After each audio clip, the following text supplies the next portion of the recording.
यात्रा के अंतिम पड़ाव में अब हम लोग पहुंच चुके हैं चुनार के किला को घूमने। और ये गंगा नदी के दक्षिणी छोर पे बसा हुआ अति प्राचीन किला है। तो ये देखिए, ये रही गंगा नदी और ये ऊंचाई पर है किला।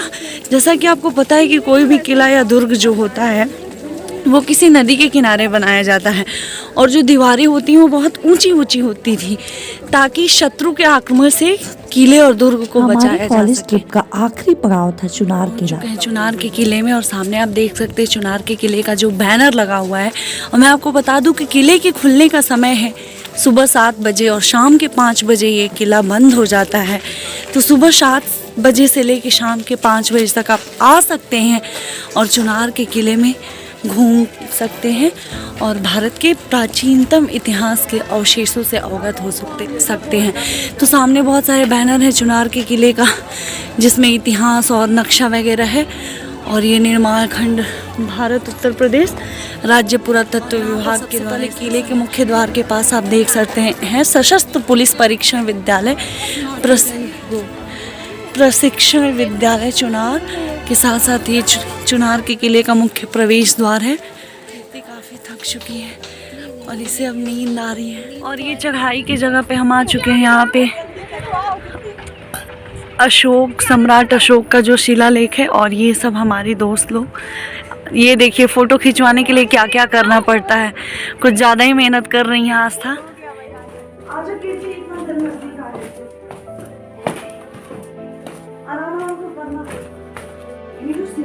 वो बहुत ही गंदी और अब इधर तो रास्ता बंद है। इधर आगे बढ़ने पे जो कुआं हम देख रहे थे वही एक कुआं है और कुछ भी नहीं। कैसा लग रहा है कीर्ति आके? बहुत अच्छा। पोजीशन ही नहीं सेट कर रही है, बस आगे लो पीछे लो। चुनार के किले में हम ऐतिहासिक धरोहरों को देख पा रहे थे जिनके अवशेष बचे हुए थे और इतिहास के साक्ष्य को हमारे सामने प्रस्तुत कर रहे थे। चुनार के किले में हमें बहुत सारे दर्शनार्थी नजर आए जो चुनार के किले को देखने आए थे, बिल्कुल हम लोगों की तरह।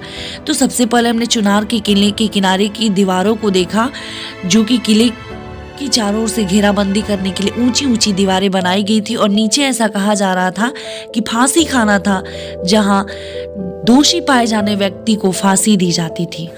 और ये ऐसी चढ़ाई है, पत्थरों को तराश करके ऐसे बनाया गया है जो बहुत ही बेहतरीन है।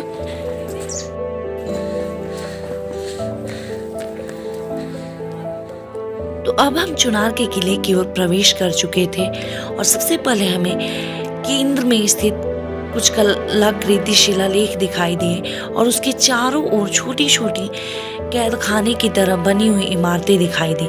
जैसा कि आप इस वीडियो में देख सकते हैं कि नीचे जाने के लिए सीढ़ियां बनाई गई हैं। वहां उपस्थित लोगों के द्वारा हमें यह जानकारी मिली कि यह काल कोठरी तक जाने का रास्ता था कि अगर कोई राजा युद्ध में हार जाते थे या फिर कोई सैनिक बंदी बना लिए जाते थे तो उन्हें इस कैद खाने में रखा जाता था और उन्हें काल कोठरी की सजा भी दी जाती थी। जो नीचे की तरफ जा रही हैं उन सबको बंद किया जा चुका है। बीच में मध्य में स्थित है। पत्थरों पर की हुई नक्काशी बहुत ही बेहतरीन है और बहुत ही खूबसूरत है। सामने आप देख सकते हैं श्री राज योगी भर्तृहरिनाथ जीवंत समाधि मंदिर।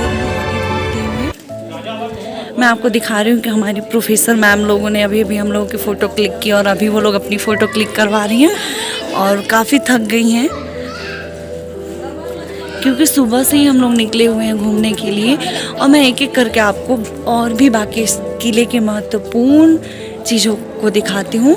तो आगे बढ़ते हम देख रहे हैं कि बहुत सारे ऐसे ही जो एक समान कक्ष हमने पहले देखा था उसी प्रकार के कक्ष दिखाई दे रहे हैं जो कि बंद है। सारे दरवाजों पर ताला बंद है। वहाँ उपस्थित लोगों ने हमें यह जानकारी दी कि ये दरवाजे इसलिए बंद किए गए हैं क्योंकि कुछ दर्शनार्थी जो यहाँ आते हैं वे यहाँ आकर के किले की दीवारों को नुकसान पहुँचाते हैं और अपना नाम लिखने की कोशिश करते हैं। तो ऐसा न करें क्योंकि हमारे मौलिक कर्तव्य में साफ साफ लिखा गया है कि हम सार्वजनिक और ऐतिहासिक धरोहरों की सुरक्षा करेंगे। तो इन ऐतिहासिक धरोहरों की सुरक्षा की जिम्मेदारी हम नागरिकों के कंधे पर है। तो हम अपनी हो सकता है कि आज बखूबी करें और किले की उस पार जो कि आप देख रहे हैं किसी भी ऐतिहासिक स्थल की दीवारों को अनावश्यक छेड़छाड़ ना दृश्य। करे और उस पर गंदगी ना करे, ताकि हमारे अतीत के अवशेष हमारे हाथों में सुरक्षित रह सके। देख रहे हैं श्री राज योगी भर्तृहरिनाथ जीवंत समाधि मंदिर है। तो यहाँ हम पंडित जी से जानने की कोशिश करेंगे कि ये जो किले के अंदर जितने सारे दरवाजे हैं वो क्या है और किस चीज़ का प्रतिनिधि करते हैं। राम राम पंडित जी, तो आप इसके बारे में हमें कुछ बताइए, क्योंकि हम लोग जब आए हैं तो ये सारे दरवाजे बंद हैं, तो हम जानना चाहते हैं। अच्छा, सैनिक आवास था मुगल शासन काल में।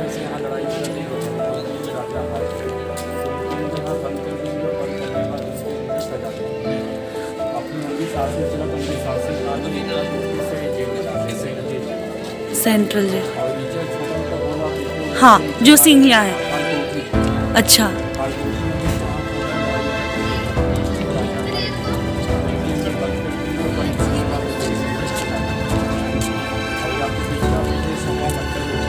हाँ, एक लड़की थी सुरमा रानी, उनके नाम से मंडप बना था शादी का। अच्छा,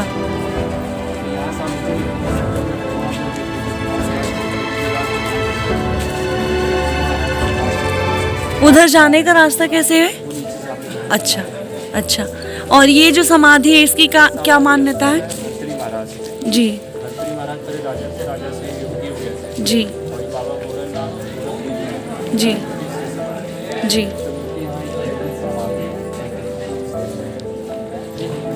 जानकारी के लिए बहुत बहुत शुक्रिया आपका। और ये मंदिर के अंदर उनकी जो बाबा हैं उनकी जीवन समाधि, तो सबसे पहले ही काशी है, तो यहाँ आपको छोटे से बाबा विश्वनाथ बैठे नजर आएंगे और बहुत सारे देवी देवताओं की प्रतिमाएं हैं। बहुत ही अच्छी जगह है, बहुत शांतिपूर्ण है।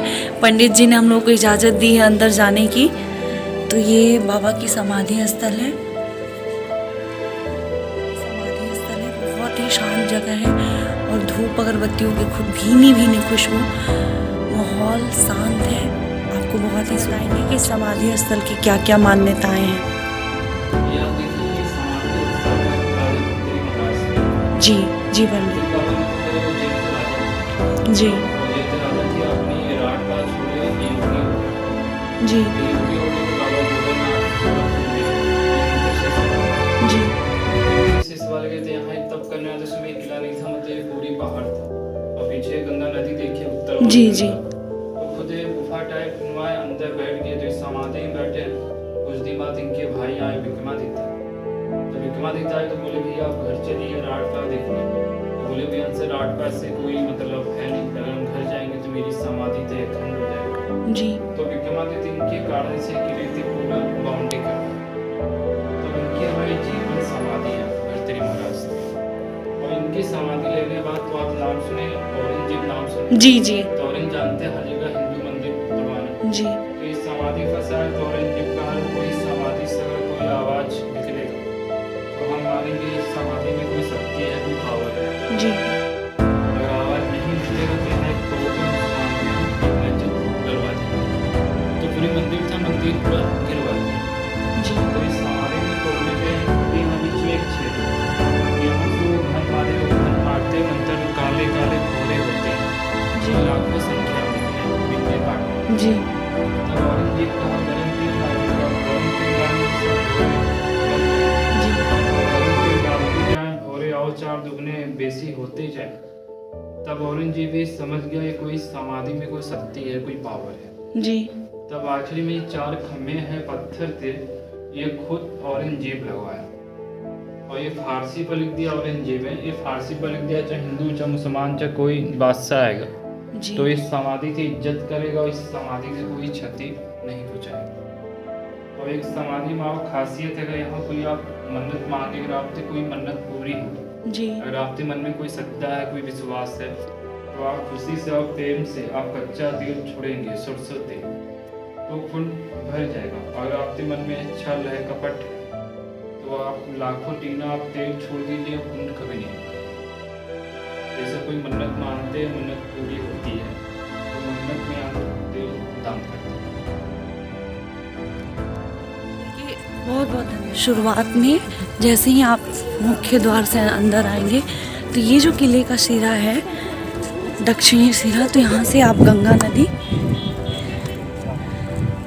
साफ साफ देख सकते हैं। और ये देखिए, ये जो किले की दीवारें हैं वो भी आपको प्रत्यक्ष रूप से। अब हम किले के दूसरे भाग की ओर बढ़ रहे हैं। तो इस भाग में आपने देखा कि जो भी राजा हार जाते थे युद्ध में, उनके लिए बनाए हुए काल कोठरी और कैद खाने को। अब हम आगे बढ़ेंगे तो किले के दूसरे भाग की ओर।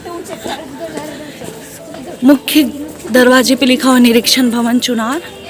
और ये जब हम आगे बढ़ रहे हैं तो निरीक्षण चुनार भवन, हरियाली है इस जगह में और ये किले के अवशेषों को अपने अंदर समेटे हुए है। जैसा कि पंडित जी ने हम लोगों को बताया कि इधर एक कुआं है, चलेंगे उधर भी।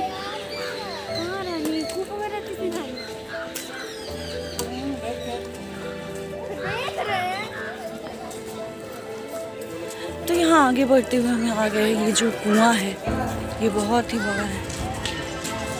इधर आगे बढ़ते हुए हम और कीर्ति चलते हैं। कीर्ति भी काफ़ी एक्साइटेड है। तो इधर जब हम आगे उतर रहे हैं तो इधर हम देख रहे हैं कि रास्ता बंद है, पर हम रास्ता बंद तो अवश्य था, लेकिन सीढ़ियाँ नीचे की ओर जा रही थी। हम आगे उसी रास्ते पर बढ़ने भी लगे। हम और कीर्ति आगे हैं। और जैसा कि जो लोग पहले नीचे उतर के देख के जा चुके हैं, उनका कहना है कि कुछ है नहीं, सिर्फ जो कुआं है ये देखिए। तो बहुत डरावनी लग रही है जगह। क्या करे कीर्ति, चलना चाहिए कि नहीं? थोड़ी नीचे, बहुत ही गहरी है और टूटी फूटी ऊबड़ खाबड़ सीढ़ियाँ हैं ये। और अब इधर तो रास्ता बंद है। इधर आगे बढ़ने पे जो कुआं हम देख रहे थे वहीं ये कुआं है और कुछ भी नहीं। कैसा लग रहा है कीर्ति आके? काफी डरावनी जगह है। और अब हम कुएं की सीढ़ियों से ऊपर निकल चुके थे और रास्ते में हमें कई सारे गड्ढे नजर आए। तो जैसे जैसे हम आगे बढ़ रहे थे वैसे वैसे हमें चुनार के किले के ढहते हुए अवशेष दिखाई दे रहे थे, जो अपने समय के इतिहास के साक्षी थे। तो जैसे ही हम आगे बढ़ रहे थे हमारी उत्सुकता और भी बढ़ती जा रही थी। आगे बढ़ने पर हमें चुनार के किले के कुछ ऐसी इमारतें दिखाई दी जो अभी बेहतरीन अवस्था में थी। बेशक कुछ ऐसी भी इमारतें थी जो बहुत ज़्यादा टूट चुकी थी, लेकिन उन्हें संरक्षित करने का प्रयास किया जा रहा था। तो जैसे जैसे हम आगे बढ़ रहे थे हमें एक तरफ गंगा नदी का सिरा भी दिखाई दे रहा था और दूसरी तरफ हमें एक अच्छी खासी अवशेष इमारत की बची हुई दिखाई दी। तो हमें पूछने पर जानकारी के मुताबिक यह पता चला कि यह जनता दरबार लगता था उस समय में और अब यह अधिकारी निवास बन चुका है। यहाँ प्री वेडिंग शूटिंग भी चल रही है। और इस प्रकार चुनार के किले की शुरुआत से लेकर आखिरी छोर तक की हमने यात्रा पूरी की और उससे संबंधित सारी जानकारी एकत्रित करने की कोशिश की, ताकि हम अपने इतिहास के बचे हुए साक्ष्य को भविष्य के लिए सहेज सके, ताकि आने वाली पीढ़ी हमारे गौरवशाली इतिहास से परिचित हो सके। वो नीचे जो आपको दरवाजे जैसी कुछ दिखाई, दरवाजा जैसा कुछ दिख रहा है, वो फांसी खाना है जिसमें फांसी दिया जाता था। थोड़ा डरावना लग रहा है पर थोड़ा ऐतिहासिक भी है। और अंत में हम सभी ग्रुप फोटो लेते हुए